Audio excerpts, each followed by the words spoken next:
31வது காரிகை. மனோத்ருஷ்யமிதம் த்வைதம்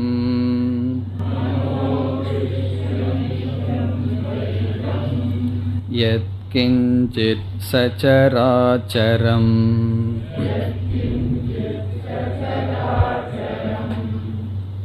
மனசோ ஹ்யமணி பாவே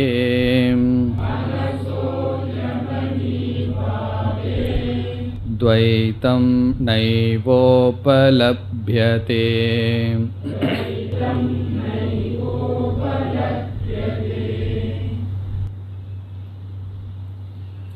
ஜெகத் சிருஷ்டியையும் ஜீவ சிருஷ்டியையும் நிஷேதம் செய்ததற்கு பிறகு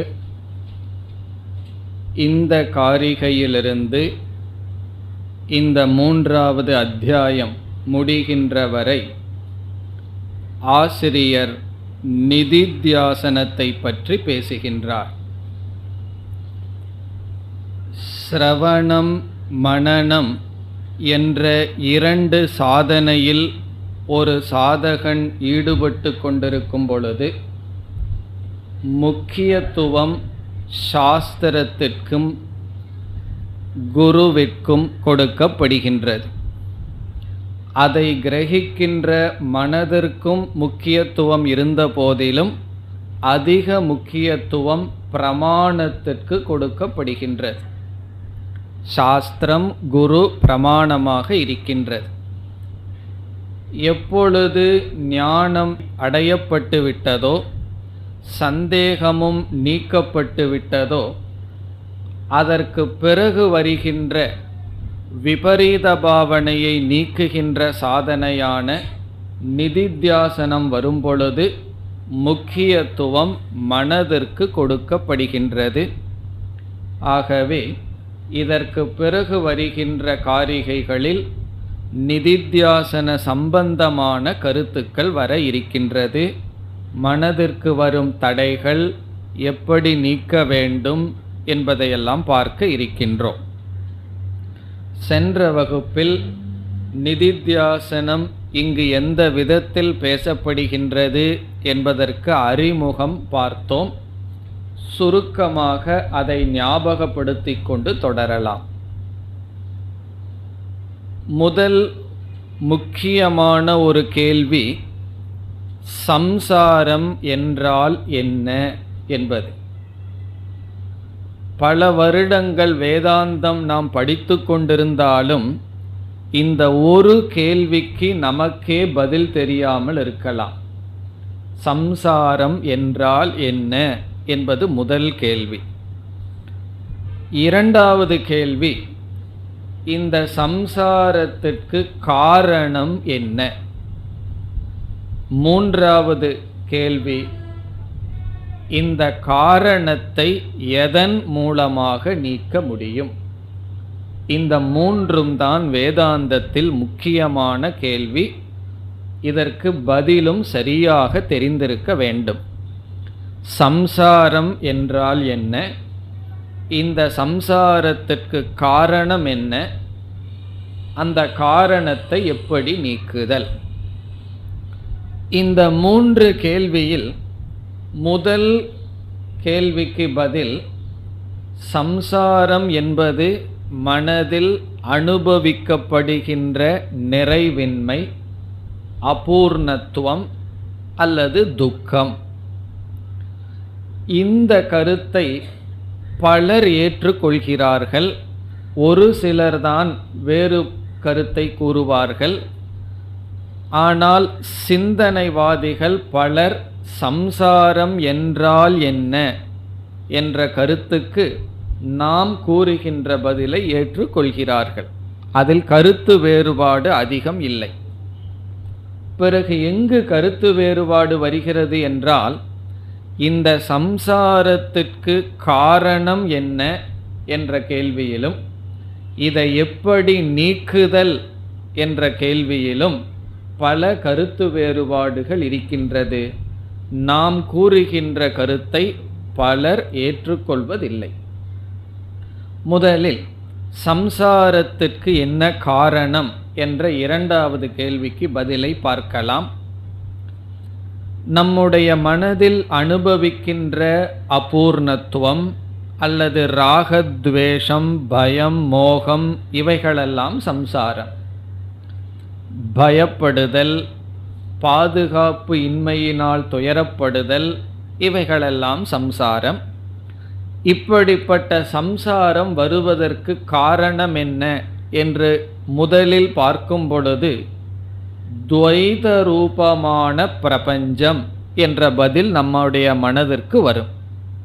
என்னுடைய மனதில் விருப்பு வெறுப்புகள், ஆசை இவைகளெல்லாம் வந்து துயரப்படுவதற்கு காரணம் என்ன?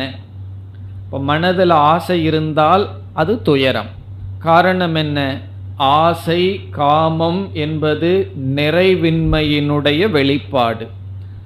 இந்த காமமெல்லாம் வருவதற்கு என்ன காரணம் என்றால் இந்த துவைத ரூபமான ஜெகத் என்பதுதான் முதலில் நமக்கு வருகின்ற பதில். பிறகு அடுத்த கேள்வி, இந்த இருமை ரூபமான உலகம் துயரத்துக்கு காரணம். ஆகவே என்ன செய்ய வேண்டும்? இந்த துவைதத்தை நாசம் செய்ய வேண்டும், இருமையை நீக்க வேண்டும் என்று நாம் கேட்ட மூன்றாவது கேள்விக்கு பதில் உடனே வந்துவிடும். எது சம்சாரத்திற்கு காரணம் என்று கூறுகின்றோமோ அதை நீக்க வேண்டும் என்பதுதான் மூன்றாவது கேள்விக்கான பதிலும். நாம் பார்த்து அனுபவிக்கின்ற இந்த இருமை சம்சாரத்திற்கு காரணம் என்றால் இந்த இருமையை நீக்க வேண்டும். துவைத நாசம் அது மோக்ஷம், மோக்ஷத்துக்கு காரணம் அல்லது சம்சாரத்திலிருந்து விடுபட ஹேது. இனி அடுத்ததாக அடுத்த படியில் சிந்திக்கும் பொழுது இருமை ரூபமான உலகம் என்னுடைய துயரத்திற்கு காரணமாக இருந்த போதிலும் இந்த இருமை ரூபமான உலகத்தை பார்த்து அனுபவிப்பது யார் என்றால் நம்முடைய மனம். நம்முடைய மனம் விழித்து கொண்டிருக்கும் வரைதான் உலகம் இருக்கின்றது. மனம் இல்லாத பொழுது ஆழ்ந்த உறக்கத்தில் உலகமும் இல்லை, ஆகவே துயரமும் இல்லை. இப்போ இரண்டாவது படியாக சம்சாரத்திற்கு காரணம் என்ன என்ற கேள்வியில் நாம் பார்க்கின்ற பதில் நம்முடைய மனம். இங்க அன்வய வெதிரேக நியாயப்படி மனசத்துவே துவைத சத்துவம், மன அபாவே துவைத அபாவக. மனம் இருக்கும் பொழுது இருமையான உலகம் இருக்கின்றது, மனம் இல்லாத பொழுது, ஒடுங்கிய பொழுது, லயமடைந்த பொழுது உலகம் இல்லை. பிறகு ஏற்கனவே முடிவு செய்துள்ளோம், உலகம் இருக்கும் வரை அந்த உலகம் நமக்கு ராகத்வேஷத்தை கொடுத்து பயத்தை கொடுத்து சம்சாரியாக வைத்திருக்கிறது. ஆகவே அடுத்த பதில் என்ன? துவைத நாசம் செய்ய வேண்டுமென்றால் துவைதத்தை பார்த்து கொண்டிருக்கின்ற மனதை நாசம் செய்ய வேண்டும். இப்போ 3 கேள்வி நாம் கேட்டோம். சம்சாரம் என்றால் என்ன? அதில் அதிகமான கருத்து வேறுபாடு இல்லை. சம்சாரத்துக்கு காரணம் என்ன என்ற கேள்வி வரும்பொழுது துவைத ரூபமான இருமை ரூபமான உலகமும் அதை அனுபவிக்கின்ற மனதும். ஆகவே மூன்றாவது கேள்வி என்ன? இந்த காரணம், சம்சார காரணத்தை எப்படி நீக்குதல் என்றால், எப்படி நீக்குதல்ங்கிறத பிறகு பார்ப்போம். சம்சாரத்திலிருந்து எப்படி விடுதலை அடைதல்? காரணத்தை நீக்குதல். காரணமான துவைதத்தையும் காரணமான மனதையும் நீக்குதல். ஆகவே துவைத நாசமும் இந்த துவைதத்தை நாசப்படுத்த மனோநாசத்தை செய்ய வேண்டும் என்ற பதிலுக்கு வருகின்றோம். இதுவரை நாம் மேலோட்டமான சில வார்த்தைகளை வைத்து பார்த்தோம். இப்படிப்பட்ட வார்த்தைகள் அத்வைதத்திலும் பயன்படுத்தப்பட்டுள்ளது. துவைத நாசம் செய்ய வேண்டும், பிறகு மனோநாசம் செய்ய வேண்டும். அப்பொழுதுதான் சம்சார காரண நீங்கும். சம்சார காரணம் நீங்கினால் சம்சாரமும் நீங்கும். இந்த சொற்கள், இந்த முறைகளெல்லாம் நாமும் பயன்படுத்தி வருகின்றோம். ஆனால் இதில் ஒரு பெரிய குழப்பம் இருக்கின்றது. நாம் மனோநாசம் என்று சொல்லும் பொழுது நாம் கொடுக்கின்ற பொருள், நாம் துவைத நாசம் என்று சொல்லும் பொழுது நாம் கொடுக்கின்ற பொருள் வேறு. யோகிகள் முதலிய மற்ற மதவாதிகள் மனோநாசம் என்று சொல்லும் பொழுது அவர்கள் புரிந்து கொண்டது வேறு. அதை நாம் பார்க்க வேண்டும். சென்ற வகுப்பிலும் பார்த்தோம் சுருக்கமாக. துவைதிகள் அல்லது குறிப்பாக யோகிகள் என்ன நினைக்கிறார்கள்? மனதினுடைய சொரூபமே சம்சாரம், மனதினுடைய பிரைமரி நேச்சர். பிரைமரி நேச்சர்னு சொன்னால் மனதினுடைய சொரூபமே சம்சாரம். இந்த மனதுன்னு இருக்கிற வரைக்கும் மோட்சம் கிடையாது, அல்லது சம்சாரம் இருக்கத்தான் இருக்கும். காரணம் என்ன? விழிப்பு நிலையிலும் கனவு நிலையிலும் மனம் இருக்கின்றது, துயரம் இருக்கிறது. ஆழ்ந்த உறக்கத்தில் மனம் இல்லை, துயரம் இல்லை. ஆகவே மனதை நாம் நாசம் செய்து விட்டால் துயரத்திலிருந்து விடுதலை அடைவோம். மனதை ஏன் நாசம் செய்ய வேண்டும்? மனதே சம்சார சொரூபம் என்று கூறுகிறார்கள். காரணம் என்ன? அவர்களை பொறுத்தவரை துவைத ரூபமான ஜெகத் சத்தியமாக இருக்கின்றது. இந்த உண்மையான சத்தியமான ஜெகத்துடன் சத்தியமான மனது சம்பந்தம் வைப்பதனால் துயரம் வருகிறது. ஜெகத்தை நாம் அழிக்க முடியாது, ஆனால் நம்முடைய மனதை நாசம் செய்ய வேண்டும் என்பது யோகிகள் அல்லது பூர்வபக்ஷம். யோகிகள்னு ஏன் குறிப்பாக சொல்லணும்? வேதாந்தத்திற்கு முரண்பட்ட கருத்து இது. பிறகு நம்முடைய பதில் என்ன என்பதை இப்பொழுது பார்க்கலாம். நாமும் கூறுகின்றோம் மனோநாசம் செய்ய வேண்டும் என்று. நாம் மனதை நாசம் செய்தால் துயரமில்லை என்று சொல்கின்றோம். நாம் எப்படி மனதை பார்க்கின்றோம் என்றால், மனதினுடைய சொரூபம் சம்சாரம் என்று பார்ப்பதில்லை. மனதினுடைய பிரைமரி நேச்சர் சம்சாரம்ங்கிறது பூர்வபக்ஷம். நம்ம என்ன சொல்கிறோம்? மனதினுடைய செகண்டரி நேச்சர் சம்சார சொரூபம். பிரைமரி நேச்சர் செகண்டரி நேச்சர் அப்படின்னு நம்ம பிரிச்சிடுறோம். செகண்டரி நேச்சர்னு சொன்னால் மனதினுடைய தன்மையே சம்சாரம் அல்ல, அது அனாதிகாலமாக சம்சாரத்துடன் இருந்து வருகின்றது, சம்சாரியாக இருந்து வருகின்றது. மனதினுடைய சொரூபமே சம்சாரம் அல்ல, அது மனதிடம் இருக்கின்ற ஒரு தன்மை, ஒரு குணம். இப்போ ஒருவருக்கு கோபப்படுதல்ங்கிறது சுபாவமாக இருக்குதா அல்லது அவருடைய தன்மையாக இருக்கின்றதா? அவரே கோபஸ்வரூபம்னு சொல்வதில்லை. சில வருடங்கள் தவமெல்லாம் செய்தால் கோபத்திலிருந்து விடுதலை அடையலாம். ஆனால் அவர் கோபப்பட்டு அவரிடமிருந்து பிரிக்க முடியாதபடி எப்படி சில குணங்கள் ஒருவருக்கு இருக்கின்றதோ, அப்படி நம்முடைய மனம் அனாதிகாலமாக சம்சாரியாகவே இருந்து கொண்டு வருகிறது. அதனால்தான் மற்ற மதவாதிகள் குழம்பி விட்டார்கள். மனதே துக்க சுரூபமா அல்லது துக்கியா மனசு இருந்துட்டு வருகின்றதா என்று புரியாமல் அவர்கள் மனதையே அழிக்க வேண்டும் என்ற கொள்கைக்கு வந்தார்கள். பிறகு நாம் என்ன கூறுகின்றோம்? நம்முடைய மனதில் அறியாமை இருக்கின்றது. இந்த அறியாமை அனாதிகாலமாக இருக்கின்றது.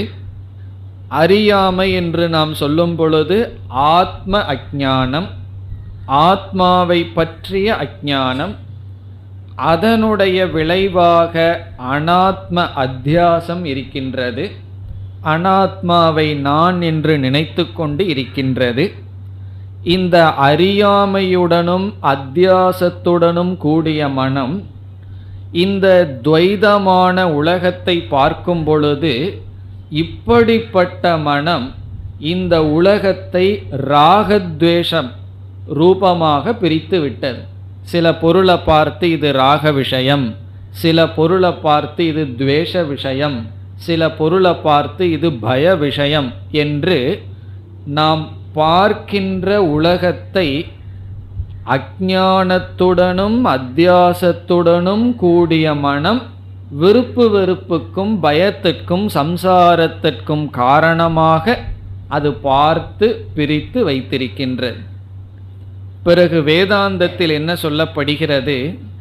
இந்த மனதிலுள்ள அஞ்ஞானத்தையும் அத்தியாசத்தையும் நீக்கிவிட்டால் அஞ்ஞானம் இல்லாத ஆத்ம ஞானத்துடன் கூடிய மனம் இந்த உலகத்தை பார்த்தால் அந்த உலகத்தில் சம்சாரத்தை கொடுக்கும் துவைதம் இருக்காது. பிறகு அந்த உலகம் ஈஸ்வரனுடைய சொரூபமாக இருக்கும். அந்த உலகத்தை நாம் அழிக்க வேண்டியதில்லை. நமக்கு துயரத்தை கொடுக்கின்ற துவைதம் நாசமாகிவிடும். பிறகு மனது என்ன ஆகிவிட்டது? தன்னுடைய செகண்டரி நேச்சர், சம்சாரியாக இருந்து வந்த மனம் அஞ்ஞானத்தையும் அத்தியாசத்தையும் இழந்துவிட்ட காரணத்தினால் மனது தன்னுடைய ஒரு பெரிய தன்மையையே இழந்ததனால் மனோநாசம் என்ற வார்த்தையை நாம் பயன்படுத்துகின்றோம். இப்போ மனதை நாம் அழிக்க வேண்டியதில்லை, மனதிற்குள் இருக்கின்ற அறியாமையை நீக்க வேண்டும். அதன் விளைவாக துயரத்தை கொடுக்கின்ற துவைதமானது வெளியே நீங்கப்படுகிறது. இதன் அடிப்படையில் இங்கு கௌடபாதர் பேசப் போகின்றார். ஆகவே இதற்கு பிறகு மனோநாசம் என்ற வார்த்தையையும் துவைதநாசம் என்ற கருத்தையும் பார்க்க போகின்றோம். நாம் பார்க்கின்ற மனோநாசம் என்பது மனதையே அழிப்பது அல்ல, மனதில் இருக்கின்ற அறியாமையும் அந்த அறியாமையினுடைய விளைவுகளையும் நீக்குதல். அப்படி நீக்கும் பொழுது மனதே அழிந்ததற்கு சமமாகி விடுகின்றது. ஒருவர் ஒரு விதமான கேரக்டரோடு இருந்துட்டு வந்திருக்கார், அவர் முழுமையாக மாறிட்டார்னு என்ன நம்ம சொல்லுவோம்? இப்பெல்லாம் அவர் ஆளே மாறிட்டார் அப்படின்னு சொல்லுவோம். வேதாந்தத்துக்கு முன்னாடி ஒரு மாதிரி இருந்தார், சாஸ்திரமெல்லாம் படித்து இப்போ ஆள் மாறிட்டார்னு சொல்கிறோம். அவர் என்ன மாறி இருக்கார்? அதே போல தான் பேசுகிறார், நடக்கிறாரேன்னு சொன்னால் அவருடைய தொடர்ந்து வந்த பிறப்பிலிருந்து தொடர்ந்து வந்த குணம் மாறும் பொழுது அவரே மாறியதற்கு சமம் ஆகின்றது. இந்த கருத்து எல்லா தத்துவங்களிலும் இருக்கின்றது. ஆனால் இதை சரியாக எடுத்து சொல்வதோ அல்லது புரிந்து கொள்வதோ தான் இல்லை. டை பிஃபோர் யூ டை என்று சொல்வார்கள். சாகிறதுக்கு முன்னாடி செத்துப்போ, இப்படியெல்லாம் வார்த்தைகள் இருக்கு மற்ற மதங்களிலும் கூட. சாகிறதுக்கு முன்னாடி செத்துப்போன்னா என்ன அர்த்தம்னா, உன்னுடைய மனதை நாசம் செய்துவிடு, சம்சாரி ரூபமான மனதை நீக்குவது மரணத்திற்கு சமம். ஆகவே இந்த வார்த்தைகள் பயன்படுத்தப்படுவதில் தவறில்லை. மனோநாசம், அமணி பாவக என்றெல்லாம் சரியாகத்தான் புரிந்து கொள்ள வேண்டும். இப்போ நம்ம 3 கேள்வியை கேட்டோம். சம்சாரம்னா என்ன என்று, அதில் நமக்கு சர்ச்சை இல்லை. சம்சார காரணம் என்ன? நம்முடைய கருத்து மனது அல்ல, மனதிற்குள் இருக்கின்ற அஞ்ஞானமும் அதனுடைய விளைவுகளும். பிறகு அதனுடைய விளைவாக பார்க்கப்படுகின்ற துவைதம். பிறகு மோட்சம் என்றால் என்ன? மனதிற்குள் இருக்கின்ற அறியாமையையும் அத்தியாசத்தையும் அதனால் வெளிப்பட்ட துவைத பிரபஞ்சத்தையும் நீக்குதல். இந்த கருத்துகளெல்லாம் நாம் தெளிவாக காரிகையில் பார்க்க போகின்றோம். இது வெறும் முகவுரை மட்டும்தான். இனி நாம் காரிகைக்குள் சென்று நாம் பார்த்த கருத்தை விளக்கமாக பார்ப்போம். 31வது காரிகை. மனோ திருஷ்யம் இதம் துவைதம். மனோதிருஷ்யம் மனதினால் பார்க்கப்படுவது. திருஷ்யம் நமக்கு தெரியும், பார்க்கப்படுவது. மனோதிருஷ்யம் மனதினால் பார்க்கப்படுவது. இதம் துவைதம் இந்த இருமை. இதம் என்றால் இந்த, நம்ம கண்ணுக்கு முன்னாடி இருக்கின்ற. துவைதம் என்றால் இருமை. இந்த இடத்துல துவைதம் என்ற சொல்லுக்கு பொருள் ஜெகத்து, பிரபஞ்சம், இந்த உலகம், அனைத்து படைப்பும். மனதினால் பார்க்கப்படுவது, மனதுக்கு திருஷ்யமாக இருப்பது இந்த துவைதம். பிறகு அந்த துவைதத்தை விளக்குகின்றார் அடுத்த சொல்லில். யத் கிஞ்சித் சசராச்சரம். துவைதம்ங்கிற சொல்லில் அனைத்தையும் எடுத்துக்கொள்ள வேண்டும் என்று ஆசிரியர் கூறுகிறார். யத் கிஞ்சித் எதெல்லாம், யத் கிஞ்சித் என்றால் எவைகளெல்லாம், சராச்சரம், சரம் என்றால் நகர்வது, அச்சரம் என்றால் நகராமல் இருப்பது, ச என்றால் சராச்சரம் என்றால் நகர்வதாகவும் நகராததாகவும் இருக்கின்ற அனைத்தும். துவைதம், அனைத்து துவைதங்களும். இதனுடைய பொருள் என்ன? எல்லாம், சர்வம் அப்படின்னு அர்த்தம். எத்கிஞ்சித் எவைகளெல்லாம் நகர்வதாகவும் நகராததாகவும், அதாவது ஜீவர்களாகவும் ஜடமாகவும், அல்லது மரம் செடி கொடிகள் மிருகங்கள் நகர்கின்ற நகராத தத்துவமாக இருக்கின்ற, அசைகின்ற அசையாததாக இருக்கின்ற அனைத்து துவைதமும் என்ன? மனோதிருஷ்யம், மனதினால் பார்க்கப்படுகின்றது, மனதினால் பார்க்கப்படுவதுதான். முதல்ல இதனுடைய டிரான்ஸ்லேஷனை பார்த்துட்டு பிறகு விளக்கத்துக்கு வருவோம். இரண்டாவது வரி, மனசக மனதினுடைய, ஹி அமணிபாவே. அமணிபாவே என்ற சொல்லுக்கு பொருள் நாசே, நாசமடையும் பொழுது, மனதினுடைய நாசமடையும் பொழுது. அமணிபாவே நாசே சதி, மனதினுடைய அழிவு ஏற்படும் பொழுது என்ன ஏற்படுகிறது? துவைதம் இருமை நைவ உபலப்யதே, அறியப்படுவதில்லை. ந உபலப்யதே என்றால் அனுபவிக்கப்படுவதில்லை, அறியப்படுவதில்லை. மனதினுடைய நாசம் ஏற்படும் பொழுது இருமையானது அனுபவிக்கப்படுவதில்லை. அதற்கு காரணம் என்ன? முதல் வரியில சொல்லிவிட்டார். மனதினால் தான் பார்க்கப்படுவது இந்த உலகம், மனதினுடைய திருஷ்யம் இந்த உலகம். மனம் அழியும் பொழுது, நாசமடையும் பொழுது துவைதமானது அனுபவிக்கப்படுவதில்லை. அமணிபாவகங்கிற வார்த்தையை ஆசிரியர் பயன்படுத்தியிருக்கார். அமணிபாவக என்றால் மனமற்ற நிலை என்று பொருள். அமணிபாவே என்றால் மனமற்ற தன்மையை அடையும் பொழுது, மனதானது மனதற்ற தன்மையை அடையும் பொழுது துவைதமானது அனுபவிக்கப்படுவதில்லை. இந்த காரிகை சாமான்யமான காரிகை. சாமான்யமான காரிகைன்னு சொன்னா என்ன பொருள்? மனதற்ற நிலையை அடையும் பொழுது துவைதம் அனுபவிக்கப்படுவதில்லைங்கிற வார்த்தையை ஆசிரியர் பயன்படுத்தியிருக்கார். ஆனால்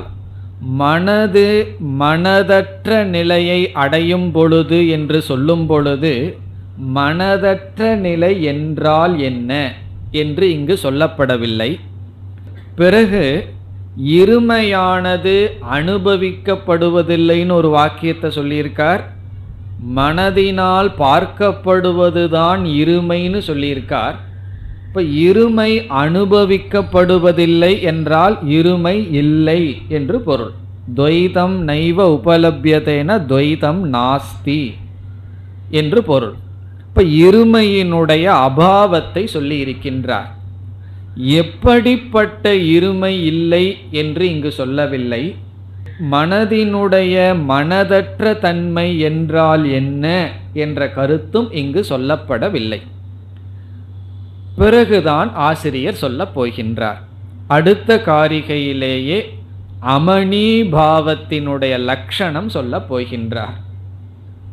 அதனால அந்த அடுத்த காரிகையினுடைய ஞானம் இல்லாம இந்த காரிகையை படித்தோம் அப்படின்னா நமக்கு பூர்வபக்ஷி என்ன சொல்றானோ அதே கருத்தை கௌடபாதர் சொன்னதால் போல் நமக்கு தெரியும்.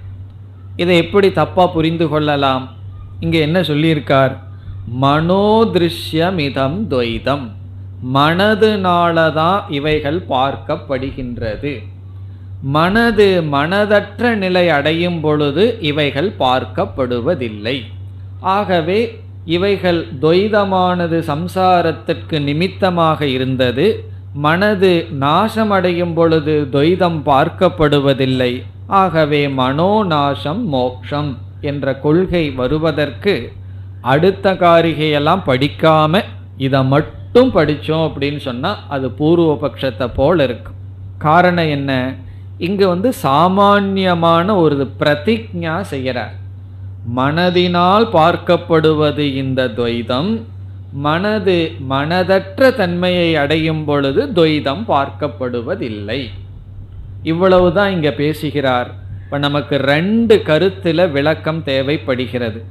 மனது மனதற்ற தன்மையை அடைதல் என்றால் என்ன, துவைதம் அனுபவிக்கப்படுவதில்லை என்று சொல்லும் பொழுது அந்த துவைதத்தினுடைய லட்சணம் என்ன? இந்த ரெண்டு முக்கியமான கருத்து. மனது மனதற்ற தன்மையை அடைதல் என்பதனுடைய லட்சணம் என்ன, பிறகு துவைதம் இல்லாமல் போகும் என்று சொன்னார், அந்த துவைதத்தினுடைய லட்சணம் என்ன, எந்த துவைதம் இல்லாமல் போகும் என்று ஆசிரியர் கூறுகிறார். நம்ம பார்க்கிற இந்த பிரபஞ்சமே இல்லாம போகுமா, இல்லை எப்படிப்பட்ட துவைதம்? நைவ உபலப்யதே, இப்போ அனுபவிக்க முடியாத சென்று விடுகின்ற துவைதத்தின் தன்மை என்ன, பிறகு மனது அமணீபாவக மனதற்ற தன்மை அடைதல் என்பதனுடைய லட்சணம் என்ன, இது அடுத்த காரிகையில் நமக்கு வர இருக்கின்றது. அப்ப இந்த காரிகையை நேரடியா படிச்சோம்னா நமக்கு என்ன பொருள் கிடைக்கின்றது? மனதினால் பார்க்கப்படுவதுதான் இந்த துவைதம். பிறகு மனது மனதற்ற நிலையை அடையும் பொழுது துவைதமானது பார்க்கப்படுவதில்லை. இதிலிருந்து வேற ஒரு கனெக்ஷனை நம்ம எப்படி எடுத்துக்கணும்? துவைதம் பார்க்கப்படுவதில்லை, சரி பார்க்கப்படாமல் இருக்கட்டுமேனா, அதனால தான் முன்னாடியே பார்த்துட்டோம். துவைதம் சம்சாரத்திற்கு நிமித்தம். துவைதம் பார்க்கப்படவில்லை என்பதை இங்க புருஷார்த்தமா சாதனையா ஆசிரியர் பேசுறார். காரணம் என்ன? துவைத நிமித்தமாகத்தான் நம்ம துயரப்பட்டு கொண்டு இருக்கின்றோம். இப்ப சம்சாரத்திற்கு காரணம் பிரபஞ்சம் துவைதம், இந்த பிரபஞ்சத்திற்கு காரணம் மனம். ஆகவே மனதை நாசப்படுத்தும் பொழுது மனதினால் பார்க்கப்படுகின்ற துவைதம் சென்றுவிடும். துவைதம் சென்றுவிட்டால் துவைதத்திலிருந்து உருவான பிரபஞ்சத்திலிருந்து உருவான சம்சாரம் சென்றுவிடும். இப்போ ஸ்டெப்ஸ் எப்படி, படிகள் எப்படி என்றால், சம்சாரத்தை நீக்க வேண்டுமென்றால் சம்சாரத்திற்கு காரணமான துவைதம் போகணும். அது எப்படி தெரிகிறதுனா, ஆழ்ந்த உறக்கத்தில் துவைதம் இல்லை, நமக்கு துயரம் இல்லை, பயம் கிடையாது, இன்செக்யூரிட்டி கிடையாது, சம்சாரம் கிடையாது. ஆகவே துவைதம் இருக்கும் பொழுது சம்சாரம் வருகின்றது. இப்போ சம்சாரம் போகணும்னா துவைதம் போகணும். சரி, துவைதத்தை எப்படி நீக்கிறதுனா, மனசை நீக்கிட்டோம்னா துவைதம் கிடையாது. ஆகவே இங்கு ரெண்டு படியை சொல்லியிருக்கார். மனதினால் இவைகள் பார்க்கப்படுகிறது. இதற்கு முன்னாடி நம்ம புரிஞ்சுக்க வேண்டியது, இந்த உலகம் சம்சாரத்திற்கு காரணம். இப்போ சம்சாரத்திற்கு காரணமான துவைதம் மனதினால் பார்க்கப்படுகின்றது. மனம் மனமற்ற தன்மையை அடையும் பொழுது என்ன ஏற்படுகின்றது? துவைதம் நீங்குகின்றது, சம்சாரமும் நீங்குகின்றது. அந்த விதத்தில் இங்கு நாம் புரிந்து கொள்ள வேண்டும். இனி அடுத்த காரிகையில் ஆசிரியர் 2 கருத்தை தெளிவுபடுத்துகின்றார். மனதினுடைய அமணீபாவக என்றால் என்ன, பிறகு துவைதத்தினுடைய நாசம் எப்படி என்பதை விளக்குகின்றார். 32வது காரிகை. ஆத்மசத்யானுபோதேன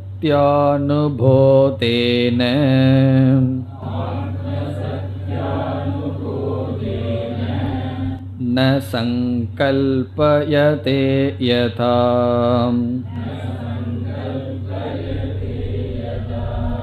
அமனஸ்தாம் ததா யாதி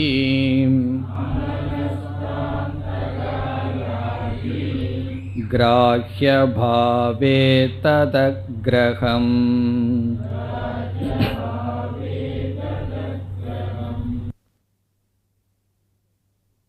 இந்த காரிகையில் அமணீபாவத்தினுடைய லட்சணம் சொல்லப்படுகின்றது. மனம் மனமற்ற நிலையை அடைந்தால் துவைதம் சென்றுவிடும்னு சொன்னார். அந்த மனமற்ற நிலை எப்பொழுது ஏற்படும்? இங்கு சொல்லப்படுகின்ற மனமற்ற நிலை எப்படிப்பட்டது என்ற லட்சணத்தை கூறுகின்றார். பிறகு துவைதத்தினுடைய அபாவம் என்ன என்பதையும் விளக்குகின்றார். மனமானது அமணீபாவமாக மனமற்ற தன்மையை 3 விதத்தில் அடையும். 3 விதத்தில் மனதை மனதற்றதாக ஆக்கலாம். முதல் விதம் சுஷுப்திகி. சுஷுப்தி என்றால் உறக்கம். உறக்கத்தில் லயரூப மன அபாவக, உறங்குதல் என்கின்ற ரூபமான மனது மனதற்ற தன்மையை அடைதல். இப்போ மனம் மனமற்ற தன்மையை எப்படி அடைகின்றது என்றால், ஒரு அவஸ்தையில் மனம் மனமற்ற நிலையை அடைகின்றது. எப்படி என்றால் லய அவஸ்தா, உறக்கத்தில். இப்போ உறங்கும் பொழுது மனசு மனசாகவே இருந்ததுன்னு வச்சுக்குவோமே, பிறகு நாம் மனதில் இந்த உலகத்தை அனுபவிப்போம். ஆழ்ந்த உறக்கத்தில் இந்த விழிப்பு நிலையில் என்னென்னலாம் செய்வோமோ அதெல்லாம் ஆழ்ந்த உறக்கத்திலையும் செய்வோம். அப்படி செய்தால் அதை ஆழ்ந்த உறக்கம்னு எதற்கு சொல்லணும்? அதை விழிப்புன்னே சொல்லிவிட்டு போகலாம். ஆகவே விழிப்பு நிலையில் இந்த உலகத்தை நாம் அனுபவிப்பதில்லை. காரணம் மனம் அமணீபாவக, லயரூபமான மனதற்ற நிலையை அடைந்து விட்டது. இரண்டாவது விதத்தில் மனதை அமணீபாவமாக்கலாம், மனமற்ற தன்மையை ஆக்கலாம். அது யோகத்தினால் சமாதியில், சமாதி அவஸ்தையில் யோக அபியாசத்தினால் மனதை மனதற்ற நிலையாக மாற்றுதல், மனதற்ற நிலையில் சிறிது காலம் வைத்திருத்தல். அது இரண்டாவது நிலை, இரண்டாவது ரூபமான மனம் மனமற்ற தன்மையை அடைதல். இப்போ ஆழ்ந்த உறக்கத்தில் மனம் மனமற்ற தன்மையை எப்படி அடைகிறதுனா, அதற்கு நாம் ஒரு முயற்சியும் செய்வதில்லை. காலையிலிருந்து சாயந்தரத்து வரைக்கும் காரியம் பண்ணுறோம், உடல் மனம் சலித்து விட்டது, பிறகு அது இயற்கையாக உறங்கச் செல்கிறது. அப்படியே உறங்கி கொண்டு இருக்குமான்னா இருக்காது, பிறகு அது மீண்டும் வந்துவிடும். நம்ம விரும்பாட்டியும் அது மீண்டும் விழித்துவிடும். இது ஒரு விதமான லய ரூபம். இரண்டாவதாக அபியாசத்தினால், யோக அபியாசத்தினால் நாம் மனதை ஒருமுகப்படுத்தி எந்த எண்ணங்களும் இல்லாமல் மனதை ஏதோ ஒரு எண்ணத்தில் வைத்திருத்தல். அதை சமாதி, நிர்விகல்ப சமாதி, சவிகல்பக சமாதி என்றெல்லாம் சொல்லப்படுகிறது. அவைகளெல்லாம் இல்லைன்னு நினைக்க கூடாது. நமக்கெல்லாம் சமாதி வரலையே, அதனால் சமாதிங்கிறதெல்லாம் ஒன்று இல்லைன்னு நினைக்கக்கூடாது. யோக அபியாசத்தினால் அதை அடையலாம். அந்த நிர்விகல்ப சமாதிக்கு செல்ல வேண்டும் அல்லது சவிகல்பக சமாதிக்கு செல்ல வேண்டும்னா அதற்கும் ஞானத்திற்கும் சம்பந்தம் கிடையாது. ஞானம் இருந்தால் சமாதி வரும்னோ ஞானம் இருந்தால் சமாதி வராதுன்னோ கிடையாது. ஞானம்ங்கிறது வேறு, மோட்சத்தை கொடுக்கிற ஞானம்ங்கிறது வேறு. யோக அபியாசத்தில் மனதை அமைதிப்படுத்தி சமாதியில் வைத்திருத்தல்ங்கிறது வேறு. ஒருவருக்கு ஞானமே இல்லாமல் வெறும் யோக அபியாசத்தில் மனதுக்கு சமாதிக்கு எடுத்து செல்ல முடியும். பிறகு என்ன ஆகும்? சிறிது நேரத்திற்கு பிறகு இந்த உலகத்திற்கு வருவார். இந்த உலகத்திற்கு வந்ததற்கு பிறகு அவர் எப்படி இருப்பார்னா, எப்படிப்பட்ட அறிவுடன் சமாதிக்கு போனாரோ அப்படிப்பட்ட அறிவுடன் தான் இங்கு இருப்பார். உலகத்தில் ராகத்வேஷத்தை வச்சுட்டு சமாதிக்கு போயிருந்தார்னா வந்த உடனே மீண்டும் அதே ராகத்வேஷம் தொடரும். இந்த அறிவில் மாற்றம் இருக்கார். நம்ம தூங்க போகும்போது நம்ம ஒரு மாஸ்டர் டிகிரி படிச்சுட்டு தூங்க போயிருக்கோம். எந்திரிக்கும் போது எப்படி? அப்படியே தான் எழுந்திருப்போம். ஒரு விதமான மாற்றம் அறிவில் வராது. அதே போல சமாதிக்கு சென்று வருவதனால் அறிவில் மாற்றம் வராது. அப்போ நான் மனதை அடக்கிற உபாயத்தை செய்ய வேண்டாமான்னு சொன்னால் நாம் செய்ய வேண்டாம் என்று கூறவில்லை. சமாதி ஞானத்தை கொடுக்காது. சமாதி அபியாசம் மனதை அமைதிப்படுத்தலாம், வேறு சில நன்மைகள் எல்லாம் இருக்கின்றது. ஆனால் சமாதிக்கும் மோட்சத்துக்கும் சம்பந்தம் இல்லை. இது இரண்டாவது விதமான பயிற்சியினால், யோக அபியாசத்தினால் மனது அடைகின்ற மனதற்ற தன்மை. பிறகு மூன்றாவது வேதாந்தத்தில் நாம் கூறுகின்ற மனதற்ற தன்மை பாதரூப அபாவக. பாதரூப அபாவக, பாதரூபம். இந்த ரெண்டும் புரிஞ்சுதே, வேதாந்தத்தில் புரிஞ்சிக்க வேண்டியது தான் புரியலையேன்னா, அதனால தான் வேதாந்தம். புரிஞ்சிட்டதை சொல்ல வேண்டிய அவசியம் இல்லையே. பாதரூபம் அல்லது பாதா என்றால் நீக்குதல் என்று பொருள். அபாவக என்றால் இந்த உலகத்தை மித்தியா என்று புரிந்து கொண்டதனால் வருகின்ற அமணி பாவக, மனமற்ற தன்மை. இங்கு பாத ரூபம் அல்லது பாதா என்றால் உலகத்தை மித்யா என்று நீக்குதல், பாதை செய்தல், நெகேஷன் அர்த்தம். எதை? உலகத்தை. உலகத்தை மித்தியான்னு புரிஞ்சிட்டதனால ஞானத்தினால் வருகின்ற அமணி பாவக. இந்த இடத்துல சங்கராச்சாரியார் எழுதுகிறார், விவேக தர்ஷன அபியாச வைராக்யாபியாம் அப்படின்னு எழுதுகிறார். விவேக தர்ஷன அபியாசம். அபியாசத்துக்கு அவர் கொடுக்கிற லட்சணம் விவேக தர்ஷன அபியாசம். விவேகத்தின் மூலமாக, விவேகத்தினுடைய அபியாசத்தினாலும் வைராக்கியத்தினாலும் உருவான அமணி பாவக, மனமற்ற தன்மை. இதைத்தான் நாம் நன்கு புரிந்து கொள்ள வேண்டும். முதல் இரண்டு மிக சுலபம் புரிந்து கொள்வதற்கு சுலபம். முதல் இரண்டு அனுபவிக்கிறதுக்கு முதல் கருத்து சுலபம். தூக்கத்தில் அமணி பாவத்தை அனுபவிக்கிறது ரொம்ப சுலபம், கிளாஸ்லேயும் கூட அனுபவிச்சிடலாம். யோகத்தில் அனுபவிக்கிறது ரொம்ப கஷ்டம். ரொம்ப முயற்சி பண்ணாதான் யோகத்தில் போய் அமணி பாவத்தை அடையணும். வேதாந்தத்தில் அடையிறது சுலபமாக கஷ்டமான அவரவர்களை பொறுத்தது. அது சுலபம்னு சொல்ல முடியாது, கஷ்டம்னு சொல்ல முடியாது, அதிகாரித்துவத்தை பொறுத்து. இங்கு என்ன சொல்லப்படுகின்றது? நம்முடைய மனதில் அஞ்ஞானம் இருக்கின்றது. நம்மை பற்றிய அல்லது உண்மையை பற்றிய ஆத்ம அஞ்ஞானம். அதனுடைய விளைவாக அத்தியாசம், அனாத்மாவான மனம், உடல், இவைகளையெல்லாம் நான் நினைக்கின்ற புத்தி.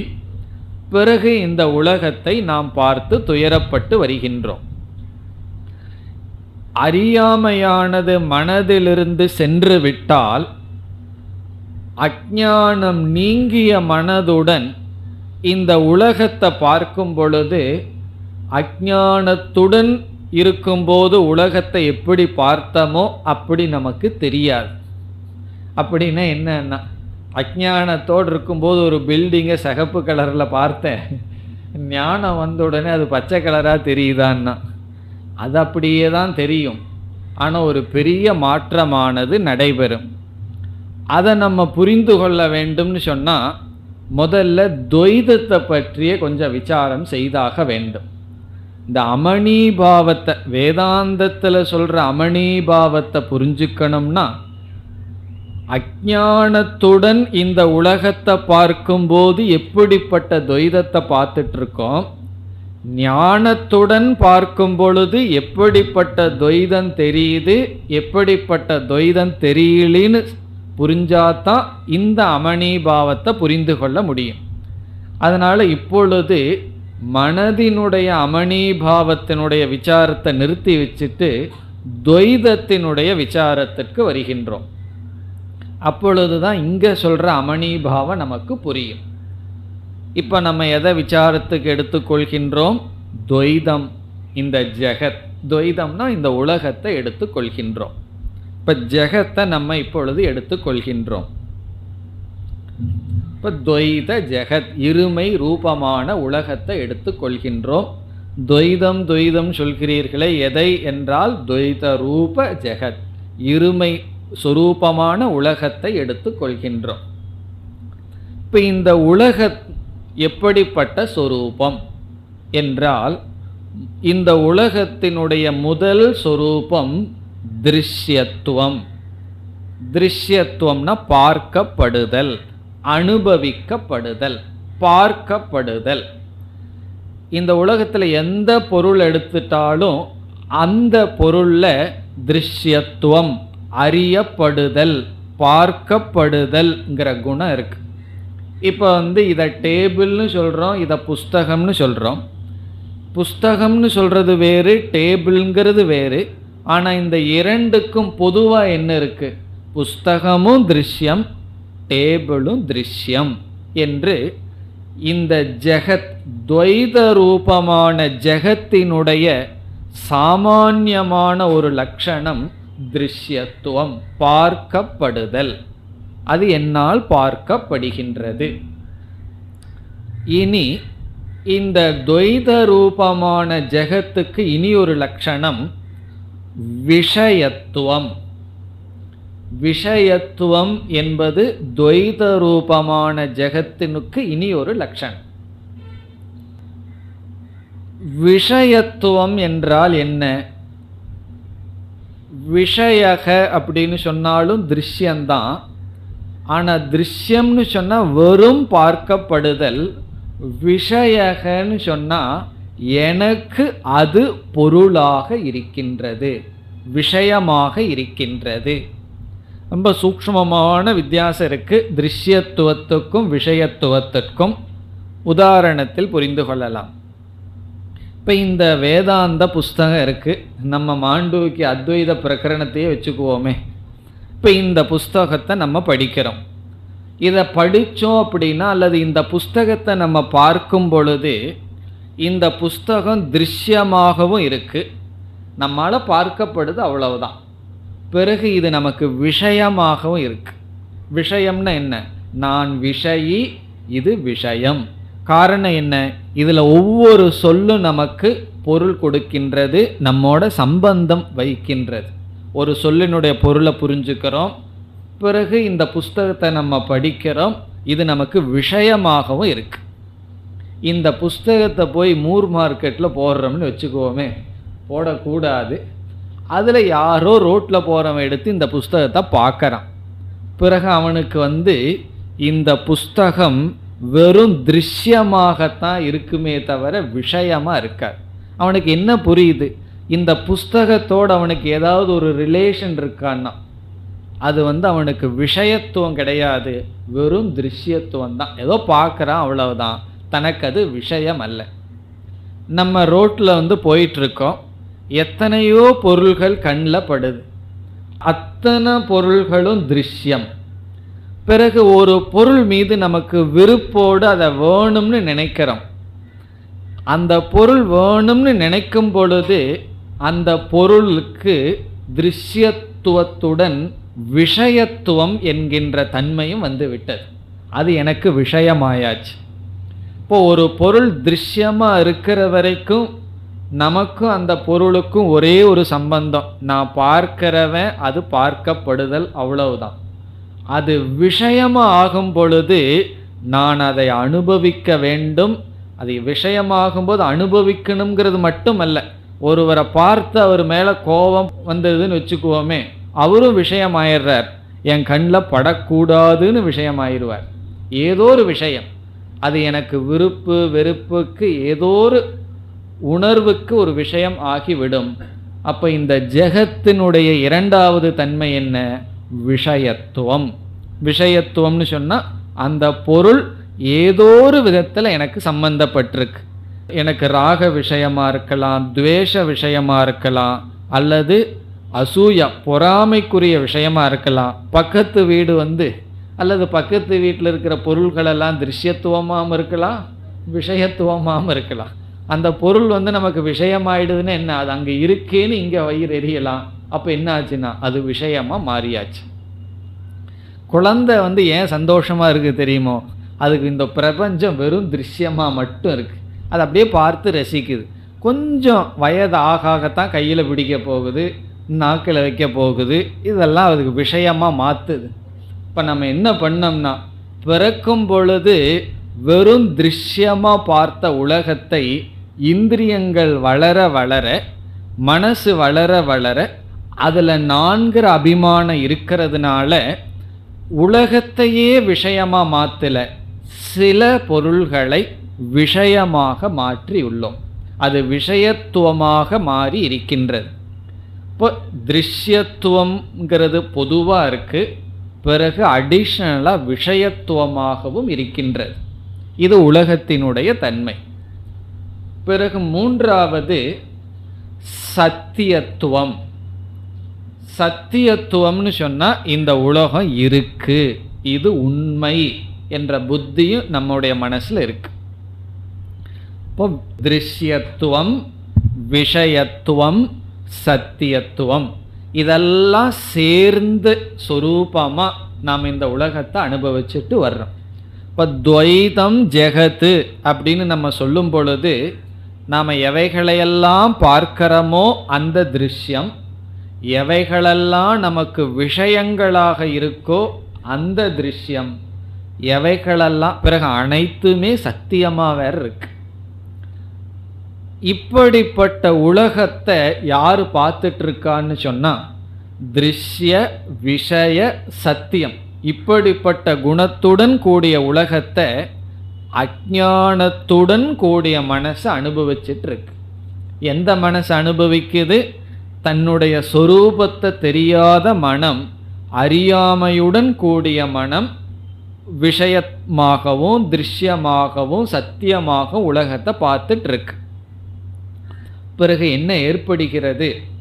பிரமாண விசாரத்தின் மூலமாக அதிகாரித்துவத்தை எல்லாம் நம்ம அடைஞ்சு மனதிற்கு ஞானம் வந்து விட்டது.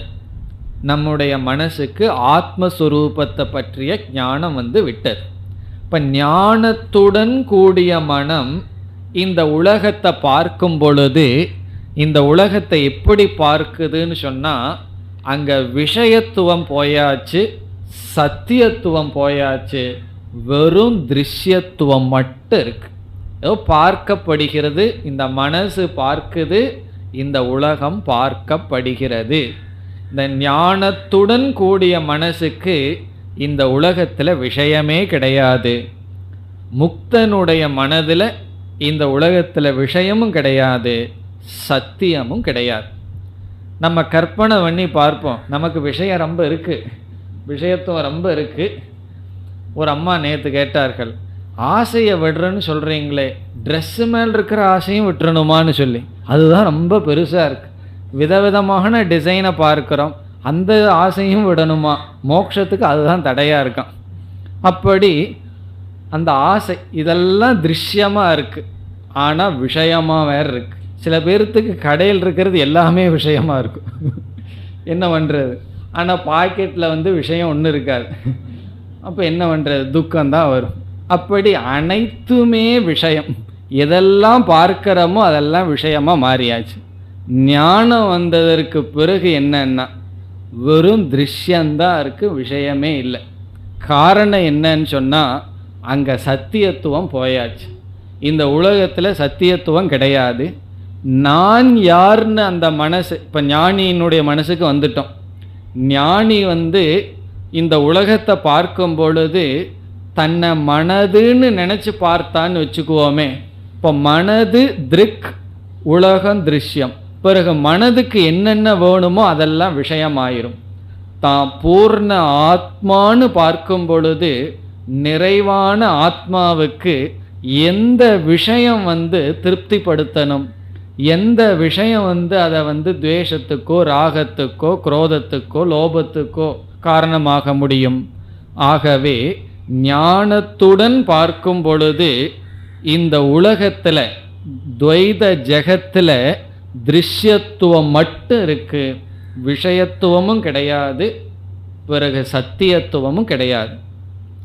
அப்பொழுது இந்த துவைத நாசம் ஏற்படுகின்றது. இப்போ நம்ம சொல்கிற துவைத நாசம் துவைதத்தினுடைய நாசம் அல்ல, ஜெகத்தினுடைய நாசம் அல்ல, ஜெகத்தில் இருக்கின்ற விஷயத்துவ நாசம், ஜெகத்தில் இருக்கின்ற சத்தியத்துவ நாசம். இந்த ஜெகத்தில் இருக்கிற சத்தியத்துவம் நீங்கணும், ஜெகத்தில் இருக்கிற விஷயத்துவம் நீங்கணும். அது நீங்கிவிட்டால் பிறகு என்ன ஆகும்னா மனசே கிடையாது. இந்த மனசும் அழிந்ததற்கு சமம். அதுதான் அமணி பாவக. அமணி பாவகன்னு சொன்னால் மனது விஷயத்தையும் சத்தியத்துவத்தையும், சத்தியத்துவமாக விஷயத்தை பார்த்துட்டு இருக்கிற வரைக்கும் துயரப்பட்டுட்டு இருக்கு. இங்கே மனதுக்கு விஷயத்துவம் போயிடுதுன்னு வச்சுக்குவோமே, மனதே சென்றதற்கு சமமாகிறது. இப்போ அமணி பாவகங்கிறதனுடைய அர்த்தம் என்ன? எப்பொழுது மனம் இந்த உலகத்தில் எதையும் விஷயமாகவும் சத்தியமாகவும் பார்க்கவில்லையோ அப்பொழுது மனம் மனதற்ற நிலையை அடைந்து விட்டது. சொல்றதுக்கு சுலபம், கேட்கறதுக்கு அதை விட சுலபம், ஆனால் பார்க்கறதுக்கு கடினம். எல்லாருக்குமே தான். காரணம் என்ன? இந்த உலக எத்தனையோ பொருள்கள் நமக்கு விஷயமா இருந்துட்டு இருக்கு. திடீர்னு எதுவுமே எனக்கு விஷயம் இல்லைன்னா என்ன அர்த்தம்? இந்த உலகத்தில் எந்த பொருளும் எனக்கு திருப்தியை கொடுக்க கூடாதுன்னு அர்த்தம். என்னை நிறைவுபடுத்துகிற சக்தியை இந்த உலகம் இழந்தரணும். இந்த உலகம் எப்போ இழக்கும்னு சொன்னால், நான் இந்த உலகம் இல்லாமல் எப்போ அறிவோடு நிறைவை அடைகின்றேனோ அப்பொழுது தான் உலகமானது என்னை நிறைவுபடுத்துகின்ற சக்தியை இழந்துடும். கடைசியில் வேதாந்தமும் அந்த சக்தியை இழந்துடணும். வேதாக அவேதா பவந்தி. எல்லா பற்றையும் விட்டுட்டு சில பேர் வேதாந்தத்துக்கு அந்த புஸ்தகம் கேசட் அதில் பற்று வந்துடும். யாருக்கும் கேசட் கொடுக்க மாட்டேன், என் நோட்ஸை யாருக்கும் கொடுக்க மாட்டேன், ஜெராக்ஸ் பண்ணி கூட யாரும் எடுத்துக்கூடாது. எப்படி நான் கஷ்டப்பட்டு எழுந்து இன்னொருத்தர் படிக்கலாம், அப்படி அதில் பற்று வந்துடும். கடைசியில் அதுலேயும் பற்று வரக்கூடாது, கிளாஸ்லேயும் பற்று வரக்கூடாது.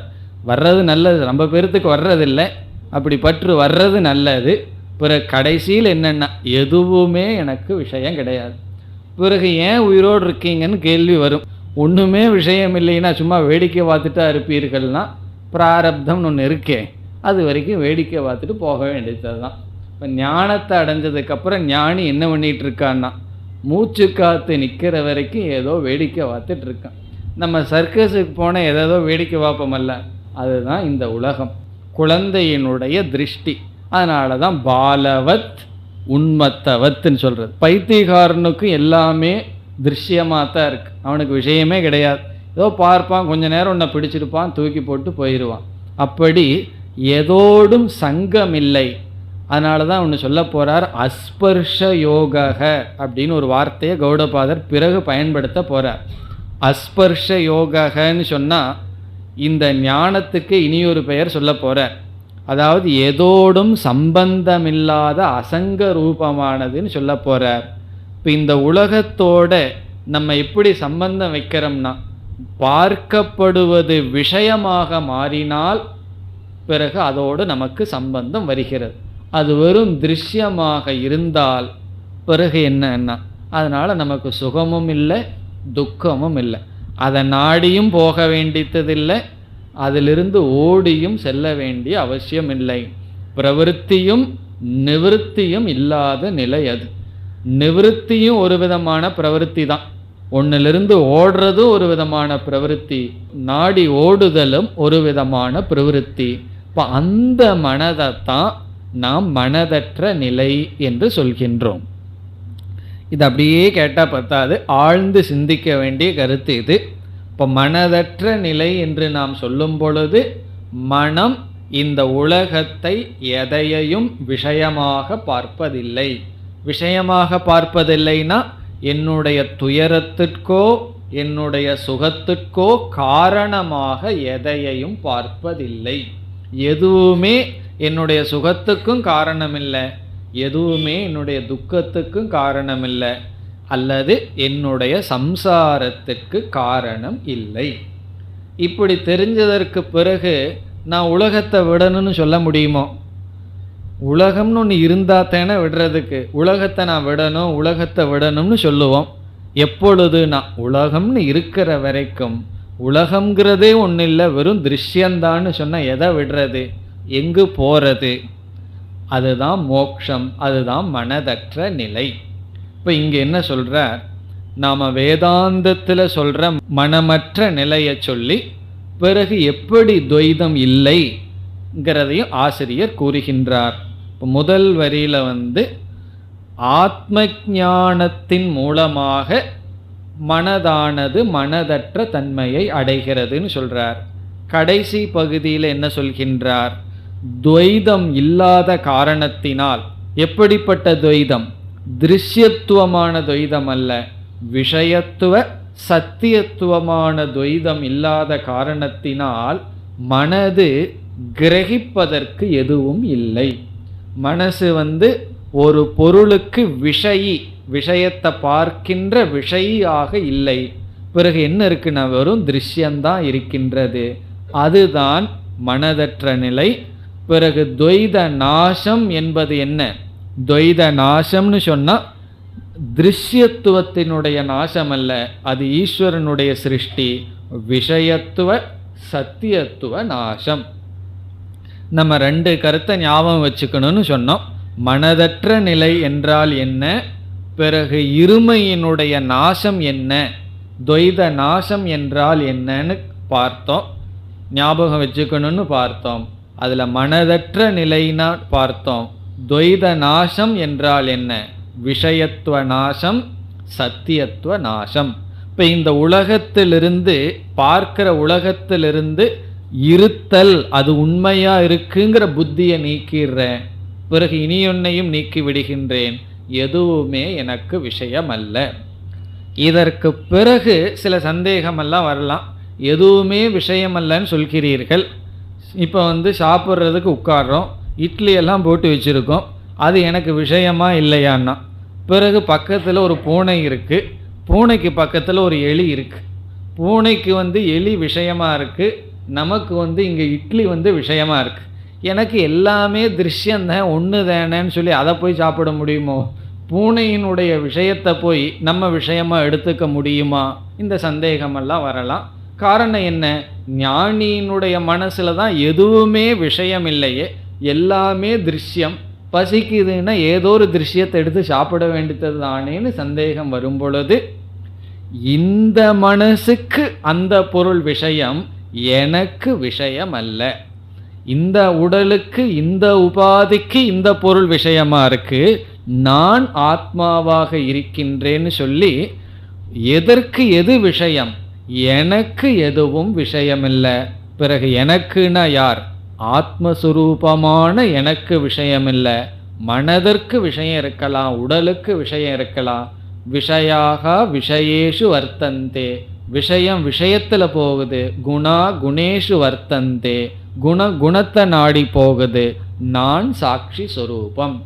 இந்த ஞானத்தை உடையவனுக்கு மனது இருந்தாலும் மனது இல்லாததற்கு சமம். இந்த கருத்து இந்த ஸ்லோகத்தில் இருக்கின்றது. அடுத்த வகுப்பில் பார்ப்போம்.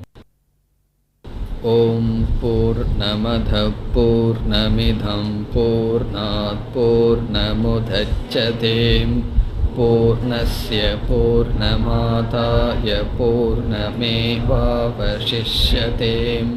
ஓம் சாந்தி சாந்தி சாந்தி.